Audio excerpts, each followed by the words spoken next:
செஞ்சி அரசு பள்ளியில் 167 மாணவர்கள் 100க்கு 100 மதிப்பெண். சந்தேகம் எழுப்பும் பாஜக மாநில துணைத் தலைவர் நாராயணன் திருப்பதி விடுத்துள்ள செய்திக்குறிப்பில், சமீபத்தில் வெளியான +2 தேர்வு முடிவுகளில் செஞ்சி அரசு பெண்கள் பள்ளியில் வேதியியல் தேர்வு எழுதிய 167 மாணவர்கள் 100க்கு 100 மதிப்பெண்கள் பெற்றுள்ளதும், 100க்கும் மேற்பட்ட மாணவர்கள் 99 மதிப்பெண்கள் பெற்றுள்ளதும் வியப்போடு அதிர்ச்சியும் ஏற்படுத்தியுள்ளது.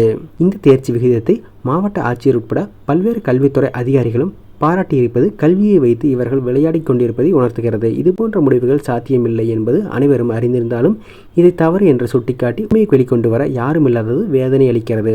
தேர்வுக்கு முன்னரே கேள்வித்தாள்களை மாணவர்களிடம் அளித்திருந்தால் கூட 167 மாணவர்கள் 100க்கு 100 பெறுவதற்கான வாய்ப்பே இல்லை என்ற நிலையில் விடைகளை முன்னதாகவே தயார் செய்து மாணவர்களிடம் கொடுத்து விட்டனரா அல்லது விடைத்தாள்களை மாற்றி வைக்கப்பட்டனவா என்ற கேள்விகளும் எழாமல் இல்லை. குறிப்பிட்ட பாடம் குறித்து அறியாமலேயே அல்லது புரியாமலேயே தேர்வு எழுதி 100க்கு 100 மதிப்பெண்கள் பெறும் மாணவர்கள் எப்படி கல்வியை முறைப்படி கற்பார்கள்?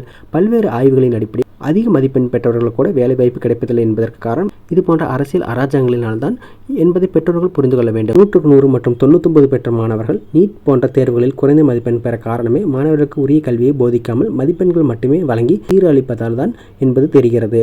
100க்கு 100 மதிப்பெண்கள் பெற்றவர்கள் எப்படி நீட் தேர்வில் தோல்வியுற்றார் என்பது போன்ற கேள்விகளுக்கு இந்த மோசடி முறைகேடே பதில்.